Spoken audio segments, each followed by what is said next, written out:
చదువుతుంది. చదవండి. 17 వచ్చినా చదవండి.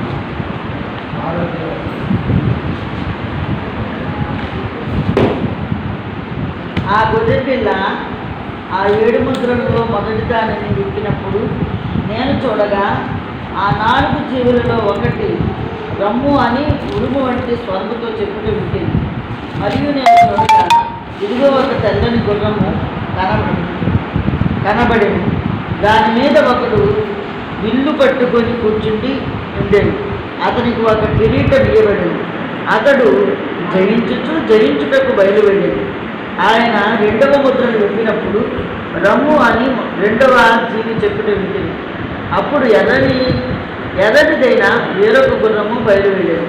మనుషులు ఒకరినొకరు చెప్పుకున్నట్లు భూలోకములు సమాధానం లేకుండా చేయుటకు ఈ గుర్రము మీద కూర్చున్న వారికి అధికారం ఇవ్వబడింది. మరియు అతనికి ఒక పెద్ద ఖడ్గం ఇవ్వబడింది. ఆయన 3వ ముద్రను విప్పినప్పుడు రమ్ము అని 3వ జీవి చెప్పుట వింటింది. నేను చూడగా ఇదిగో ఒక నల్లని గుర్రము కనబడెను. దాని మీద ఒకడు త్రాసు చేత పట్టుకొని కూర్చుండి ఉండేది. మరియు ధ్యానారమునకు ఒక సేరు గోధుమలనియు ధ్యానారమునకు 3 సేర్ల యవలనియు నూనెను ద్రాక్షరసమును పాడు చేయవద్దనియు ఆ 4 జీవుల మధ్య ఒక స్వరము పలికినట్టు నాకు వినబడింది. ఆయన 4వ ముద్రను విప్పినప్పుడు రమ్ము అని 4వ జీవి చెప్పుట వింటుంది. అప్పుడు నేను చూడగా ఇదిగో పాండుర వర్ణము గల ఒక గుర్రము కనబడెను. దాని మీద కూర్చున్న వారి పేరు మృత్యువు. పాతాళ లోకము వానిని వెంబడించింది.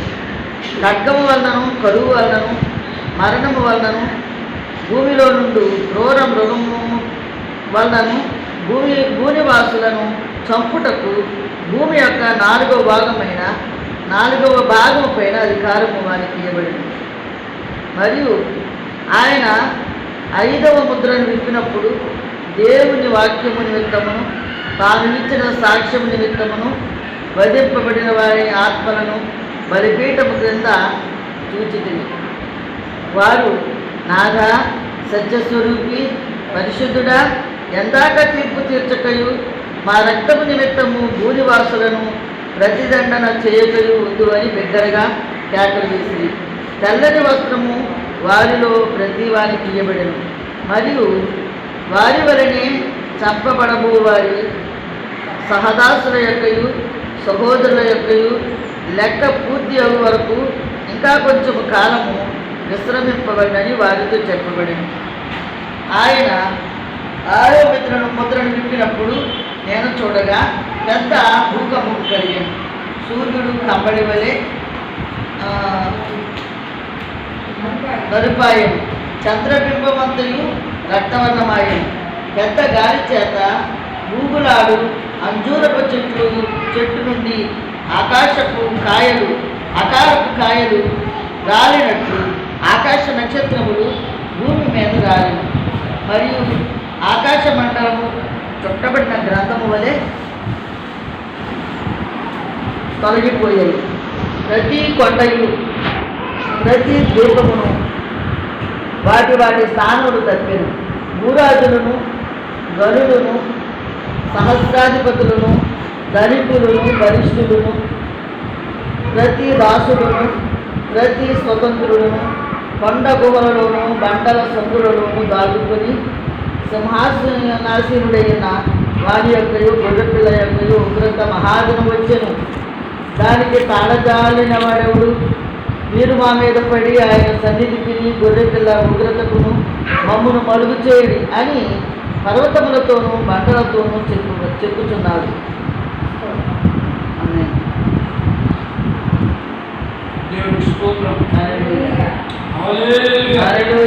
గ్రంథంలో 6వ అధ్యాయానికి ఒక ప్రత్యేకత ఉంది.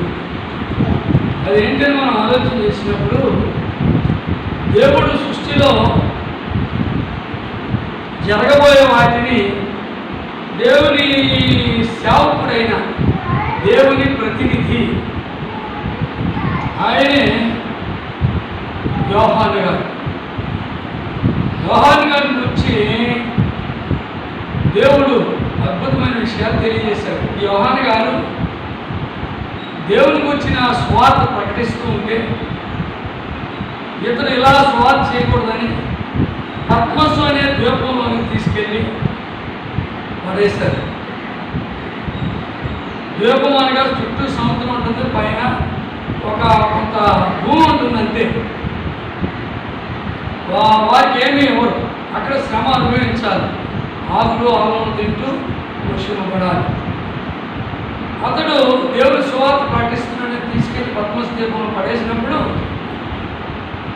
దానికి ముందు మలమల కాగుతున్న నూనెలో ఇన్ని తీసుకెళ్ళి పడేశారు యోహాను గారు. అప్పటికి కూడా ఆయన చావలేదు. రెండవది, మరి ఒక రేకు బాగా వేడి చేసినప్పుడు ఎనపరేకు ఆ రేకు మీద పెట్టి చుట్టేస్తారటండి, అయినా చావలేదు. అప్పుడు ఇంక ఇతను నెల కాదని చెప్పేసి పద్మసు ద్వీపంలోకి వెళ్ళిపోయి వదిలేశారు. వెళ్ళినప్పుడు తాను నమ్ముకున్న దేవుని యొక్క మరి కృప వల్ల అతను బ్రతికి ద్వీపంలో తిరిగి ఆడుతూ ఉన్నప్పుడు దేవుడు అతను దర్శించాడు. దేవుడు ఏ విధంగా మానవం దర్శిస్తాడు చెప్పండి? దేవుడు ఏ విధంగా మానవం దర్శిస్తాడు? మీకు తెలిసింది ఒకటే, దేవుని సేవకులు వాక్యం చెప్తుంటే వాక్యం ద్వారా దేవుడు మాట్లాడతాడు. కానీ బైబిల్లో చాలా విషయాలు ఉన్నాయి. ఎలా మాట్లాడతారు దేవుడు? దర్శనం ద్వారా మాట్లాడతారు, దర్శనం ద్వారా మాట్లాడతారు, రెండవది కళల ద్వారా మాట్లాడతారు, స్వప్నాల ద్వారా మాట్లాడతారు, సరే ఒక భక్తుల వల్లే కనబడి మాట్లాడుతూ ఉంటారు. ఇలా దేవుడు అంటే మనం నమ్ముకునే దేవుడు తప్పకుండా మనతో మాట్లాడే దేవుడు. ఈ యోహాను గారు పద్మసు ద్వీపంలో ఉన్నప్పుడు దేవుడు తన యొక్క దేవదూతను పంపించి భూలోకంలో జరగబోయే సంఘటనల గురించి ఆ యోహాను గారికి దేవుడు తెలియజేశాడు. ఇక్కడ తెలియజేసిన వాటిలో 7 ముద్రలు అనే వాటిని గురించి దేవుడు తెలియజేశాడు. అందులో మొదటి ముద్రలో జరిగిన సంఘటన ఏంటంటే, ఏమండి, 4 జీవులు కనపడతాం, వారు పిలవడం ఏమా, అందులో ఒక తెల్లని గుర్రం కనపడడం, అతను విల్లు పట్టుకుని ఉండడం, అతని కిరీటం ఇవ్వబడడం, జయించడానికి బయలు వెళ్ళినట్టే కనపడుతున్నాడు. ఈ గుర్రం మీద ఎక్కినవాడు ఏ గుర్రం ఎక్కాడట? తెల్లని. ఈ గుర్రం మీద ఎక్కినవాడు దేవుడు కాదటండి, వెలుగుదూత అన్నమాట. అపోవాది ఎవరు వింటుందా అని ఏం చేస్తున్నాడు? సమాజంలో తిరుగులాడుతూ ఉన్నాడు. కాబట్టి వెలుగుదూత సూచన వస్తాడు, చేతిలో విల్లు ఉంది కదా, తెల్లటి గుర్రం కదా అని మనం అనుకుంటాం. కానీ వాడు ఎవరంటే అపోవాది బయలుదేరాడు మొదటి సంఖ్యలో. రెండవ ముద్ర ఇప్పినప్పుడు జరిగిన సంగతి చూసినట్లయితే ఎవరినైనా వేరే గుర్రం కనిపించిందట. ఈ గుర్రం మీద కూర్చున్న వాడికి ఇచ్చిన అధికారం అంటే ఒకడు చెప్పండి, ఒకడు చంపుకునేటట్టు భూలోకంలో సమాధానం లేకుండా చేయడానికి ఇతనికి అధికారం ఇవ్వబడింది. ఒక ఖడ్గం కూడా ఇవ్వబడింది. ఆ ఖడ్గం ఏంటయ్యా అని ఆలోచన చేస్తే చాలామంది దేవుని వాక్యం కాదు, అపవాది ప్రజలను చంపడం, ఏమంటే ప్రజల మీద తిరుగుబాటు, ఒకరినొకరు చంపుకునేలా చేయడం. దేవుడు ఎప్పుడు కూడా అవరు పుట్టించేవాడు కాదు, అసమాధానం కలిగేసేవాడు కాదు. అసమాధానం ఎవరయ్యా అంటే ఎర్రని గుర్రం అంటే ప్రమాదానికి సాదృశ్యం. అపవాది ఇలాంటి వాటిని తయారు చేస్తుంది. ఈ రెండో విషయం.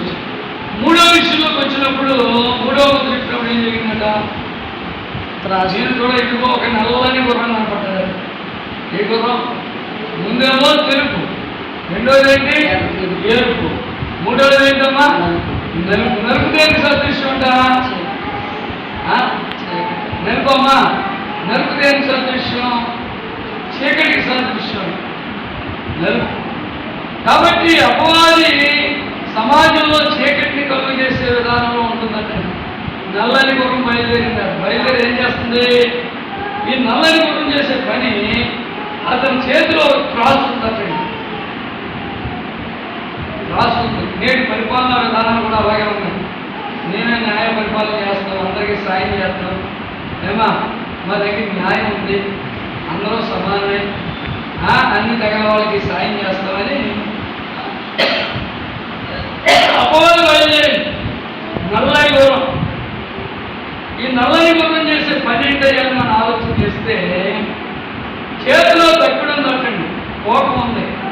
ఏం చేస్తుందటండి? ధ్యానాలకు ఒక సేరు గోధుమలని ధ్యానారం అన్నాడు.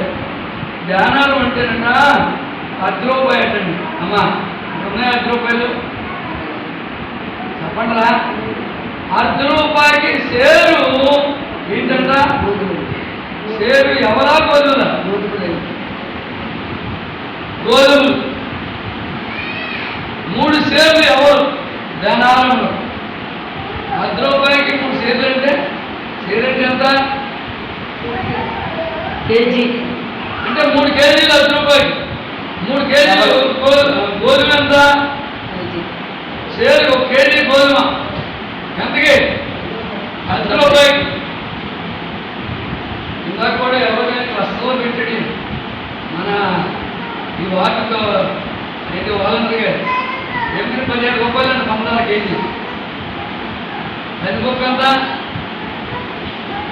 ₹37 40 కాదు, కందిపప్పు లేదని చెప్తున్నారు. కాబట్టి బహు తక్కువ. బియ్యం ఎంత? రూపాయ ఉచితమా? ఈ లాక్డౌన్ టైంలో బియ్యం చెప్పనంటే ఉచితమైన బియ్యం. ఈ పని చేసేది ఎవరంటే దేవుని పిల్లలు కాదండి, అపవాదం చేస్తుంది. ఎందుకంటే ప్రజలను తన వైపు తిప్పుకోవడానికి అమ్మగారు కాదన్నది. కానీ ఇక్కడ బైబిల్ చెప్తుంది ఏంటో తెలుసా? వీడు ఏదెక్కాడు చేసే పని కాదు, ఇది ఏదెక్కాడు? ఏ గుర్రం ఎక్కాడు? నల్లని గుర్రం. చీకటి. ఆ చీకటి మనుషులే చేస్తారు. ప్రజలను బాగా మెప్పించి ఈ నల్ల గుర్రం ఎవరితో చేయగలుగుతుంది? తెలుసా మీకు? అధికారులు దేవుని పిల్లలే ఇస్తున్నారని అమ్మగారు అంటుంది. కాదు, బీజేపీతో చేయగలుగుతుంది నల్లగుర్రం. మీకు ఫ్రీ. అదే నలుగురు ఎత్తిన వాడు ఓదాలకు వస్తారు ఆలయ బీజేపీ వాళ్ళు ఏం చేస్తారంట? 2000 నెలకు ఉచితం, 1 సంవత్సరం పాటు ఇస్తారంట అడ్వర్టైజ్మెంట్. అంటే ప్రజలను వారి వైపు తిప్పుకోవడానికి అపవాదం ఇలాంటి పనులన్నీ చేస్తూ ఉంటాడు. జాగ్రత్త, ఆడితో చేతులు కలపకూడదండి. ₹10కి కేజీ గోధుమలు, ₹10కి 3 కేజీలు ఎవరు? ఇంకా చూడండి, నూనె ద్రాక్ష పొదుపుగా వాడుతుంది. నూనె కూడా నూనె ఇస్తున్నట్టండి. పాడు చేయరు. చూసారా? జాగ్రత్తగా వాడని చెప్తున్నారు. ఉచితంగా ఇచ్చిన జాగ్రత్త ఏంటి, అజాగ్రత్త ఏంటి? అంటే ప్రజలను కంట్రోల్ చేయడానికి రాబోయే రోజుల్లో ఇంకా చాలా చేయబోతున్నాయి. ఏంటంటే ఏం చేస్తారు? చిప్పోటు పెడతారట మనిషి శరీరంలో. అమ్మా, మనిషి శరీరంలో సెల్ ఫోన్లో పెట్టినట్టు ఎంత చిప్ పెడతారట. ఏ దేశంలోకి వెళ్ళిపోయి ఎక్కడ కాకుండా ఎవడో తెలిసిపోతాడు. ఏ ఊరు ఎక్కడి నుంచి వెళ్ళారని. ఇక రాబోయే కాలంలో అందరికీ ఒకటే చిప్పు. ఆ చిప్పు ఉన్న వాడికి అన్ని ఇస్తుందట సాధనం. ఏనండి, కొంతమంది నష్టం మీద అంటున్నారు, కొంతమంది ఏమో ఈ చేతి మణికట్టు మీద అంటున్నారు. ఏదైతే మనకెందుకండి? ఇక్కడ దేవుడు చెప్తున్నాడు జరగబోయే సంఘటనలు. అపవాది తన వైపు తిప్పుకోవడానికి ఇన్ని ట్రిక్కులు చేస్తుందట. ఇప్పుడు జరిగే సంఘటనలు కూడా అయ్యే. దేవుని పిల్లలు మనం చాలా జాగ్రత్తగా ఉండడానికి ప్రయత్నం చేయాలి. వాటితో చేతులు కలగకూడదు. ఇంకేమంటాడు చూడండి, ఎన్నో ముద్రది? 3వ ముద్ర. 3వ ముద్ర ఏమండి? ద్రాక్షారసం పాడు చేయొద్దు. నూనె ఇస్తున్నాను, నూనె పాడు చేయొద్దు. ముందు లాభం నుండి ఈ పనులు కాదు, దేవుడి పనులు కాదు, దయ్యం పనులు చేయగలుగుతున్నాయి. జాగ్రత్త. మరి సాధారణ ఏం చేయాలంటే ఆవుకొడితే యాగం చేయమని చేతి కలమంటుంది. అప్పుడు దేవుడు రానే వస్తాడు, తీసుకెళ్ళిపోమని మిగిలిన ఉండిపోతామండి. చాలా జాగ్రత్తగా ఉండాలి. అపవాది సేరు గోధుమలు 3 సేర్లు ఎవరో ఇవ్వబోతూ ఉన్నాడు. ఉచితంగా వచ్చింది శానిటైజర్ వేసుకొని పెట్టండి అక్కడ. అమ్మా, డాక్టర్ పంపించి పెట్టాడు కదా, రాసుకుని శానిటైజర్ రాసుకుందాం అని తలకోటి పోలీసు పెట్టాడు. ఏం పర్లేదండి, ఎందుకంటే ప్రభుత్వం నియమాలు పాటించాలి. దేవునికి వ్యతిరేకంగా ఉండే పద్ధతులు మనం ఏం చేయాలి, మానేయాలి. మన ఇష్టానుసారమైన భక్తి చేయకూడదు. రైట్, ఇక్కడ రాయబడిన భాగంలో గోధుమలు ఎవరో ₹10 రాబోయే రోజుల్లో కూడా ఇక ఇలాంటి ఏంటిది లాక్డౌన్లు వస్తే ఇక ప్రజలు కష్టపడడానికి లేదు, ఇంట్లోంచి బయటకు వెళ్ళడానికి లేదు అన్నారమ్మా. Okay okay. కాబట్టి దేవుని పిల్లలు కాబట్టి ఇవన్నీ దేవుని రాకడికి సూచన. అన్నీ ఉచితంగానే ఇవ్వాలి, ఎందుకంటే ఎవరు కష్టపడలేదు కాబట్టి. వెళ్తే ఆ క్రిమొచ్చి మనం పట్టుకుని మనం చచ్చిపోతామని చాలా భయంకరంగా ఉన్నాయి. ఇవన్నీ దేవుని రాకడి ముందే చెప్పాడు. ఈ ముద్దలు ఇవ్వడండి. 3వ ముద్ర ఇప్పినప్పుడు ఇదిగో ఇక్కడ ఫ్రీ కనపడుతూ ఉంది. ఆ తర్వాత 4వ ముద్ర ఇప్పినప్పుడు ఇక్కడ కూడా చూడండి, ఇదే పాండురంగ వర్ణం గల గుర్రము. పాండవు ఎంత చెప్పని చేశారో విజయ కూడా ధరించుకునే అయ్యే పాండురంగ వర్ణం. ఆ వర్ణం ధరించుకుని గుర్రం మీద బయలుదేరి వస్తాడు అప్పుడు. ఏమంటే దేవుడితో చేతులు కలపాలి. దేవునితో చేతులు కలుపుతుంది కాదు, దయ్యంతో చేతులు కలుపుతారు కదా మనం దేవుని పిల్లలు. అలాగైతే మీకు కావాల్సినవి ఇస్తారు. చాలా జాగ్రత్తగానండి. ఇక్కడ వాయుబడిన భాగంలో పాండురంగ వర్ణం ధరించుకున్నవాడు, వీడి పేరు ఏం పేరట? ఈ గుర్రం మీద వచ్చేవాడు వీడి పేరు మృత్యువు. చదవండి ఒకసారి 8వ వచనం. అప్పుడు నేను చూడగా ఇదిగో పాండుర వర్ణము గల ఒక గుర్రం కనబడెను, దాని మీద కూర్చున్న వాని పేరు మృత్యువు. దాని మీద కూర్చున్న వాని పేరు మృత్యువు. నాకు ఒక మెసేజ్ వచ్చిందండి. ఆ మెసేజ్లో నేను చూస్తూ ఉంటే చాలా బాధ కలిగింది. మృత్యువు ఘోషిస్తూ ఉందట విజయవాడ రమేష్ హాస్పిటల్ దగ్గర. చాలా మంది చూపిందామని హాస్పిటల్ తీసుకొస్తే అక్కడ డాక్టర్, ఆ జనాల వల్ల డాక్టర్ చూడటం లేదు, బయట ఉన్నారట. వ్యాన్లో ఉన్న వాళ్ళు 2 మంది చనిపోయారట. అతను డ్రైవర్ విడిచిపెట్టి వెళ్ళిపోయాడటండి కార్ని. ఎక్కడ తీసుకెళ్ళాలో అర్థం కావట్లేదట, ఏం చేయాలో. ఎందుకంటే ఈ వ్యాధి అలా మనుషుల్ని, వీడి పేరు మృత్యువు. వీడు పరిపాలించినప్పుడు దేశం అంతా కూడా మృత్యువే ఉంటుందండి. ప్రపంచంలో దేవుని మాట వినకుండా ఉండే నాయకత్వం కలిగిన వాళ్ళు చాలా మంది ఉన్నారు. వారి వల్లే ఈ మృత్యువు, దేవుని కోపం రగులుకుంటుంది. వారి వల్లే ప్రపంచం నాశనం అవుతుంది. కాబట్టి ముందు మానవులు దేవుని వైపు కన్నీరు విడిచి ఏడ్చి ప్రార్థన చేస్తేనే ఈ మృత్యువు యొక్క విధానం పోతుంది. హల్లెలూయా. ఎప్పుడైనా మీరు ఉపవాసం ఉండి ప్రార్థన చేస్తేనే మృత్యువు పోతుంది, కరువు పోతుంది. కాబట్టి అలాగే రోగాలు పోతాయి. ప్రార్థనే మనిషి యొక్క స్థితిని మార్చేది. డబ్బు మార్చదు, ఉచితంగా ఎన్నిచ్చినా మనిషి స్థితిగతిని మార్చలేవు, కానీ దేవుడు ఒక్కడే స్థితిని మార్చేవాడు. సోదరులు చెప్పండి, దేవుని పాదాలు పట్టుకుని మనం అందరం కూడా బ్రతిమాలుకోవాలి. చూడండి, వీడి పేరు మృత్యువట. ఇది లోకంలోకి వచ్చి పాతాళలోకముని వెంబడించిందటండి. ఖడ్గము వలనను, కరువు వలను, మరణము వలను, భూమిలో నుండి క్రూరమృగము వలను భూనివాసులు చంపుటకు. ఈ మృత్యువు అనేవాడికి పరిస్థితి ఏంటంటే వీడు యుద్ధాలు తెచ్చిపెడతాడు. దేవుడు కాదు యుద్ధాలు తెచ్చిపెట్టేది, దేవుడు కాదు యుద్ధాలు కలిగి చేసేది. ఎవడయ్యా అంటే మృత్యువు అని అపవాది. వీడు పాండురంగ వర్ణం ధరించుకున్నాడు. గమనించుకోండి, వీడి యొక్క పని ఏంటంటే ఖడ్గము, రెండవది ఏంటంటే కరువు కలుగు చేస్తుంది. ఒకవైపు అన్ని ఉంచుతూ అంటాడు, రెండో వైపు ప్రజలకు కరువును కలుగు చేస్తాడు, తిండి లేకుండా చేస్తాడు. చూసిన వాళ్ళందరూ అనుకుంటున్నారు, చూసిన ప్రజలందరూ అనుకుంటున్నారు అబ్బే మీకు అన్ని సుఖంగానే ఉంటాయంటారు, కానీ మరొక వైపు యుద్ధాలు బయలుదేరినాయి, కరువులు బయలుదేరినాయి. దేశానికి దేశాలు పడలేదు. ఇప్పుడు మన యొక్క భారతదేశం యొక్క బార్డర్లో యుద్ధ మేఘాలు పంపుతున్నాయి. దీనంతటికీ కారణం ఏంటంటే అపవాది చెలరేగి ప్రపంచాన్ని నాశనం చేయడానికి వస్తుంది.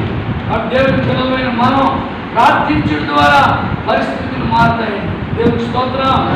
వీడు ఖడ్గమూలను, ఖడ్గం అంటే యుద్ధం, రెండవది కరువు, మూడవది ఏంటమ్మా మరణాలు అన్యాయంగా చంపేస్తున్నాడు. మన భారతదేశం బాటలో మన యొక్క నేను ఆ మిలిటరీకి అధికారిగా ఉన్న వ్యక్తిని చెప్పేసారు రీసెంట్గా మన ప్రాంత తెలంగాణ వ్యక్తి. చూడండి ఎంత దారుణం, అన్యాయంగా పట్టుకుంటు అంటే బాగా రగిలించే పని చేస్తానండి అపవాదం. దేశానికి పడకుండా చంపుటకు వీడు అధికారం కలిగి ఉన్నాడు. రుజువు ఈ ముద్ర ఇవ్వనండి దేవుడు. ప్రజలకు ఇలాంటి జరగబోతున్నాయినా బాబు, సృష్టికర్త అయిన దేవునితో సంబంధం పెట్టుకోండి. సృష్టి కాదు, సృష్టి మానవాళికి స్థిరం కాదు, గుర్తుంచుకోండి. ఈ భూలోకము, ఈ సృష్టిలో మానవుడు ఎవడు కూడా స్థిరంగా ఉండడానికి లేదు. కొంతకాలమే, ఎంతకాలం కొంతకాలం బైబిల్ చెప్తుంది. 70 లేక 80 సంవత్సరాలు అంటాడు, 50 సంవత్సరాలకే చచ్చిపోతున్నాను. కాబట్టి ఇది మనకి స్థిరం కాదు. స్థిరమైనది దేవుని యొక్క రాజ్యం ఒకటే. దేవుని స్తోత్రం. పరలోకం కావాలంటే ఇలాంటి భయంకరమైన పరిస్థితుల్లో మనం ఉండకుండా ఎత్తబడే గుంపులో ఉండాలి అంటే ఇదిగో ఇలాంటి పంపబోతూ ఉన్నాడు దేవుడు. సాతాను వాడుకుంటున్నాడు. ఈ సాతాను ప్రజలు నాశనం చేయబోతున్నాడు. వాటిని తప్పించబడడానికి భక్తి కలిగిన వారు గాను, భయం కలిగిన వారు గాను, దేవుని ఆత్మతో నింపబడిన వారు గాను, సొంత ఆలోచనలు, సొంత తలములు మాని దేవుని చిత్తం ఏమిటా అని ఏమంటే ఎఫెసీ పత్రిక 5వ అధ్యాయం 22వ వాక్యంలో ఉన్న ప్రకారంగా దినములు చెడ్డలు కనుక మీరు సమయమును పోనివ్వక అజ్ఞానుల వలె కాక సద్వినియోగం చేసుకుంటారు. అజ్ఞానుల వలె కాక జ్ఞానుల వలె నడుచుకుంటారు. సమాజం దేవుడి యొక్క సమయాన్ని గురించి కానీ దేవుని యొక్క పరిస్థితిని గ్రహించడం లేదు. వీరు తోచినట్టు చేయడమే భక్తి అనుకుంటున్నారు. కాబట్టి ఈ ప్రమాదాలను తప్పించబడాలంటే, దేవుని భక్తులు విడిపించబడాలి అంటే దేవునితో సరైన సాంగత్యం కలిగి ఉండాలి. ఇది ఎన్నో ముద్ర? 4వ ముద్ర. భూలోకంలో భూమి యొక్క 4వ భాగం మీద వీడికి అధికారం ఇవ్వబడింది. 4వ భాగం అంటే ఎంత? భూమి యొక్క 4వ భాగం చెప్పండి.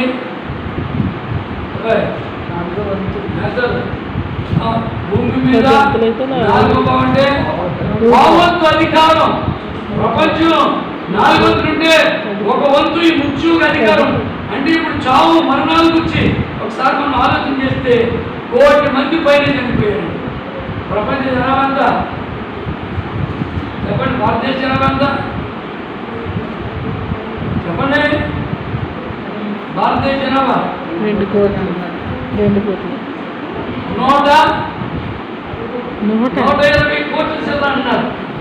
120 కోట్ల ఇదమా భారతదేశ జనాభా.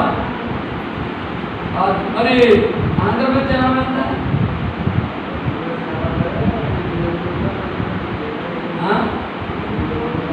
అయితే మన ఆంధ్రప్రదేశ్ జనాభా 1 కోటి ఉండొచ్చు.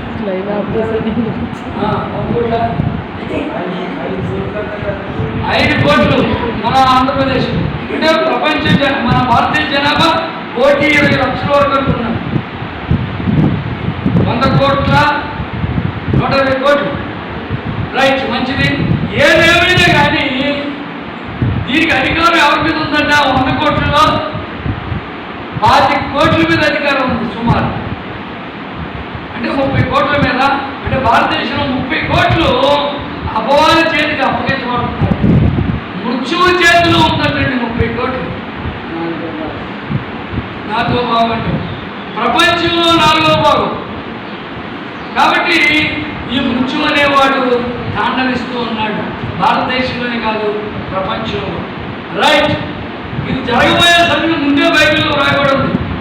తర్వాత 5వ ముద్ర ఇప్పినప్పుడు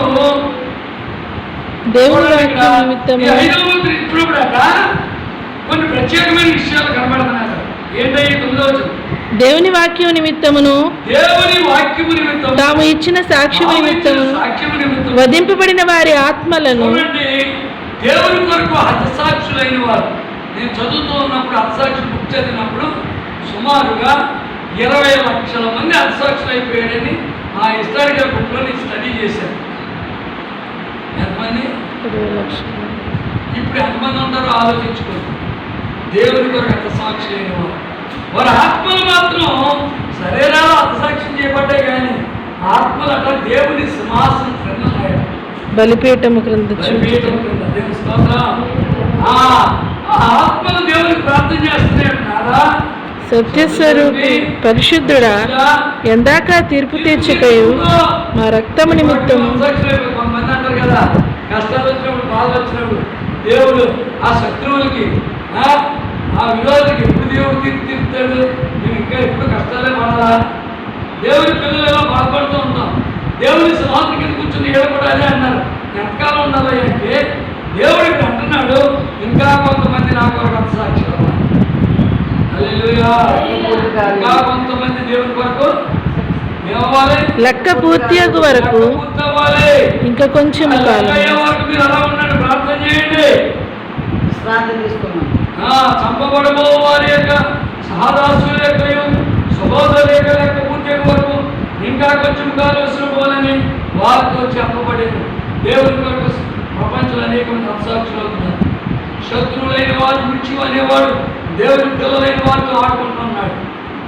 వారిని లోకాన్ని విడిచిపెట్టిన వారిని ఏమీ చేయలేరు. బైబిల్లో రాయబడింది, యేసు ప్రభువు వారు చనిపోయిన తరువాత పౌలు గారు ఒక వ్యక్తిని గురించి చూశారు. దేవుని కొరకు సాక్షి ఇస్తూ స్తెఫను ఆయన ఏమైపోయాడు? దేవుని కొరకు హతసాక్షి అయిపోయాడు. హతసాక్షి అయినప్పుడు అతన్ని రాళ్ళతో కొడుతూ ఉన్నప్పుడు ఆత్మ దేవుని దగ్గర వెళ్ళిపోయింది.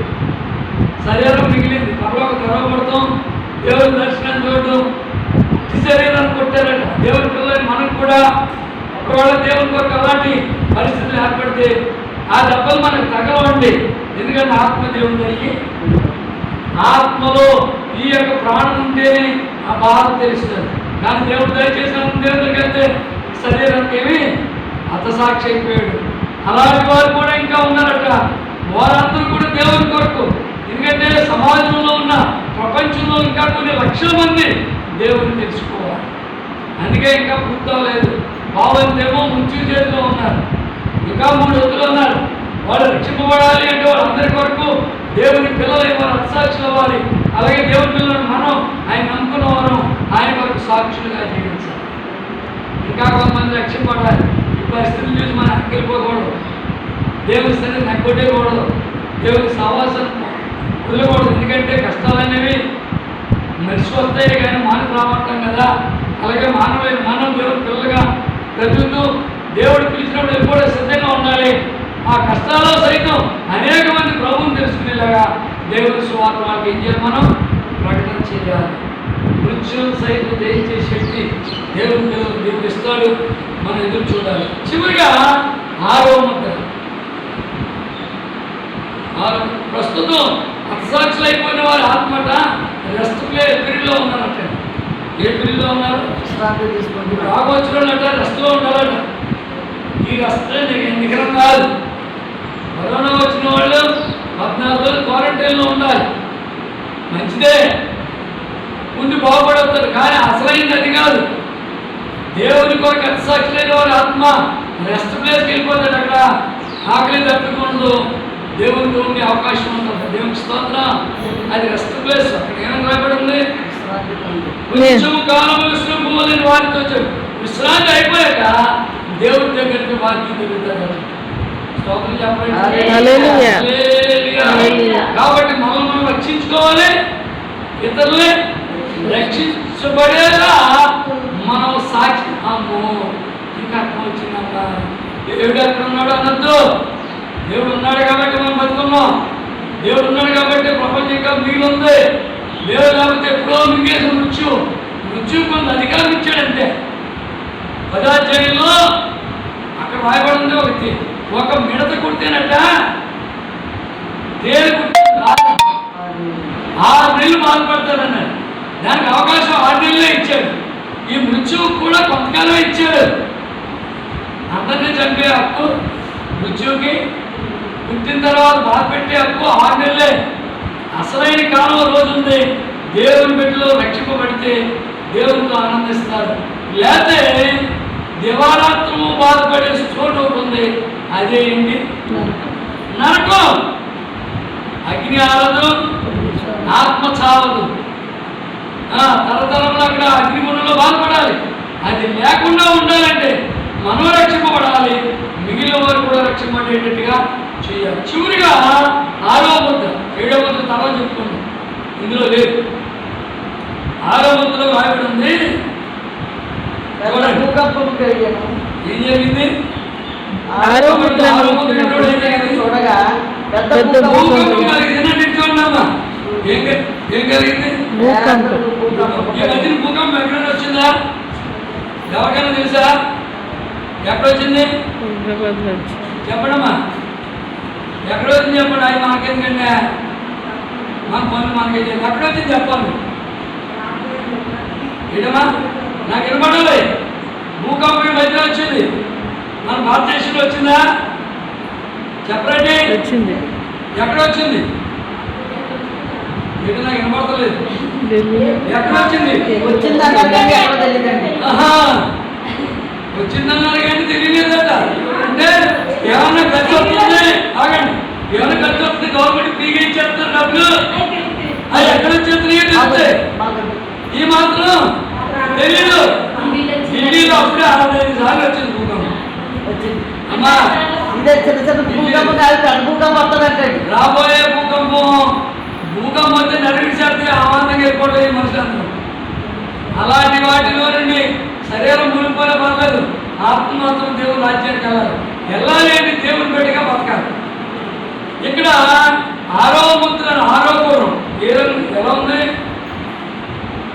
వీడి యొక్క విధానం చూసినట్లయితే చూడండి, భూకంపం కలిగించే పని. తర్వాత సూర్యుడు కమ్మడి వలె నలుపాయను. సూర్యుడు ఎవరుగా అయిపోయాడంట.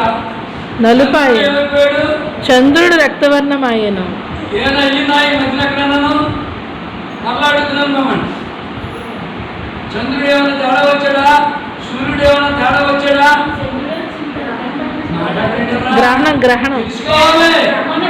అప్పుడే 3 సార్లు వచ్చేసినాయి, 2 సార్లు వచ్చినాయి. చంద్రగ్రహణాలు, సూర్యగ్రహణాలు ఎప్పుడూ రాలేదంట. ఇవన్నీ కూడా దేవుని రాకడ సంచలనం గుర్తించుకోండి. బైబిల్లో క్లియర్గా రాయబడి ఉంది. ప్రకటన గ్రంథం 6వ అధ్యాయంలో ఏమని జరిగింది? భూకంపం, సూర్యుడు కంబళి వలె నలిపాయను, చంద్రుడు చంద్రబింబంలో రక్తవర్ణం. ఎలా మార్పులు జరిగితేనట నాశనం వస్తుందని శాస్త్రజ్ఞులు కనిపెడుతున్నారు. శాస్త్రజ్ఞులు కనబడక ముందే, వాళ్ళు చెప్పక ముందే సుమారు కొన్ని 100 సంవత్సరాల క్రితమే దేవుడు తన భక్తుల ద్వారా రాయించాడు. అటా కాదు ఇటా కాదు, ఖచ్చితంగా దేవుడికి బయలుపరిచాడు. సోదరు చెప్పండి. ఇక్కడ రాయబడిన భాగంలో దేవుడు చెప్తే ఎన్ని సూచనలు. కాబట్టి ఏదేమైనా కానీ పంచభూతాలు అయిపోతాయని పేతురు చెప్తున్నాడు దేవుడు. ఇంకా ఏమన్నాడు? ఈ భూకంపాలు కలిగినప్పుడు పెద్ద గాలి, ఈ గాలి ఎవడు అదుపు చేయలేడు. చాలాసార్లు చెప్పాను నేను. తుఫాన్లు వస్తే ఎప్పుడో రాకుండా చెప్తున్నారు, కానీ తుఫాను ఆపేసే శక్తి ఏ ప్రైమ్ మినిస్టర్ కానీ, ఏ ముఖ్యమంత్రికి కానీ, ఏ ఎమ్మెల్యే కానీ, ఏ ఎంపీకి కానీ లేనే లేదు. పంపించిన దేవుని యొక్క చేతిలో సమస్తం ఉంది. దేవుని స్తోత్రం. గాలులు రాబోతున్నాయి, తుఫాను రాబోతూ ఉన్నాయి. అవి వచ్చినప్పుడట అంజూరపు చెట్ల కాల పొలాన్ని రాజేస్తాయి రాయబడింది. ఆకాశంలో నక్షత్రాలు భూమి మీద రాబోతున్నాయి. ఆకాశ మండలము చుట్టబడి ఒక గ్రంథంలా చుట్టేసుకుంటుందట. అట్టా కాదు, చుట్టుకుంటుంది. బైబిల్ చెప్తుంది ఖచ్చితంగా. దేవుని స్తోత్రం. కొండలు అమ్మా, కొండలు ద్వీపాలు వాటి స్థానాలు తప్పుతాయంట. కొండలు అంటే ఏంటి? తర్వాత సైకిల్ చేసుకుంటుంది. ఏనండి, కొండలు అంటే ఏంటి? కొండలు ఉన్నాయి సార్, పర్వతాలు కదిలిపోబోతున్నాయి. నిన్నగా మొన్న పర్వతం చచ్చిపోతే 100 మంది పైన చచ్చిపోయారు. ఎక్కడ ఇలాంటివి వస్తున్నాయి మీకు. మనం తిన్నామా, ఉన్నామా, మన వాళ్ళు బాగున్నారా లేదా, మన వాళ్ళు బాగోపోతే వాళ్ళు సాయం చేద్దాం. అయ్యో సేవకులు ఇలాంటి టైంలో ఎలా ఉన్నారో అలా చూద్దామని జ్ఞానం ఉండదు. ఎవరు చూడాలి? మా ఊళ్ళు. జాగ్రత్త, ఏ ఊళ్ళు మిగలవండి. దేవుని యొక్క రాకడ వస్తే, ఇలాంటి సంఘటనలు వస్తే ఎవడో మిగలడు. జాగ్రత్త, దేవుని ఇష్టాన్ని నెరవేరితే దేవుని సహవాసం ఉంటాం.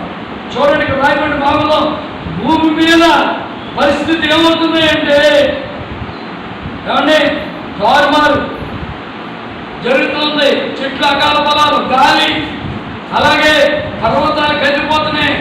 ఆకాశం, ఏమండి, సముద్రం అలకల్లోలం అయిపోతుంది. అప్పుడప్పుడు చెప్తున్నారు కదా, సముద్రం అలకల్లోలం అయిపోతుంది, జాగ్రత్త అని చెప్తున్నారండి. తుఫాను హెచ్చరికలు. నేనంటాను, తుఫాను హెచ్చరికలు దేవుడు ఎప్పుడో చేసాడు, ఎందుకు వస్తాయి, జాగ్రత్తగా ఉండమన్నాడు. వీటి వల్ల మనుషులు వాటిని ఆపలేరు, కానీ ఒకవేళ మీద పడితే చావాలే, కానీ మనుషుడు దాన్ని తప్పించుకోలేడు. తప్పించబడాలంటే ఒకే ఒక ఆధారం ఏంటంటే దేవుడు. దేవుని స్తోత్రం. భూకంపాల నుంచి కానీ, తుఫానుల గురించి కానీ, ఇంకా శత్రు యుద్ధాల నుంచి కానీ, దేశాలు రక్షింపబడాలంటే, ప్రజలు రక్షింపబడాలంటే ఈ కరోనాన్ని మంత్రుల్ని వదలడం లేదు, కోటీశ్వరుల్ని వదలడం లేదు, సినిమా యాక్టర్లు వదలడం లేదు, ఎవరిని వదలడం లేదు.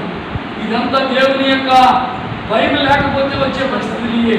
కాబట్టి ఇలాంటి ఈ యొక్క కరువులు, భూకంపాలు ఇవన్నీ కూడా ఈ రోగాలు దేవుని ఉగ్రత అయింది. దానిని తప్పించబడ్డాను దేవుని బంధంలో. ఇంకా ఇక్కడ ఒక మాట చెప్పండి ఇందులో, అది ఏంటని మనం ఆలోచన చేస్తే పర్వతాలు అయిపోయినాయి. చూడండి, ఇంకా చూడండి, అక్కడ భూరాజులను గనులను. భూరాజులు ఎవరమ్మేళ్ళు? ఎవరేళ్ళు? భూమిని పాలించే రాజులు. ఎవరంటే రాజులు, భూరాజులను, గనులు. వీడు చేసే పని ఇక్కడ అపవాది ఒకడు ఉన్నాడు అంటే, ఆరో ముద్ర ఇప్పినప్పుడట, చూడండి, ఆరో ముద్ర ఇప్పినప్పుడు జరిగిన సంఘటన చదవండి ఒకసారి. ఆరో ముద్ర ఇప్పినప్పుడు సంఘటన. భూరాజులను గనులను సహస్రాధిపతులను ధనికులను బలిష్ఠులను ప్రతి 15 వచ్చిన చదువు. ప్రతి దాసుడును ప్రతి స్వతంత్రుడును కొండ గుహల్లోను బండల సందుల్లోను దాగుకొని సింహాసనాసీనుడైన వారి యొక్క అలా కాదు, 21 వచ్చిన చదువు. 17 వచ్చిన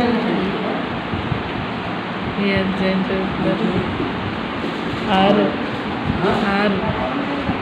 అధ్యాయం. అక్కడ 14 వచ్చిన చదవండి. మరియు ఆకాశమండలం చుట్టబడిన బ్రహ్మం వలె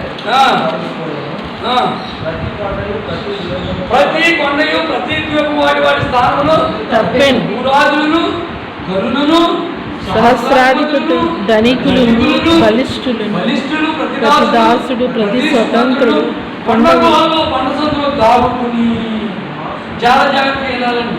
ఈ ఆరో ముద్ర ఇచ్చినప్పుడు దేవుడు ఎవరిని వదలడు.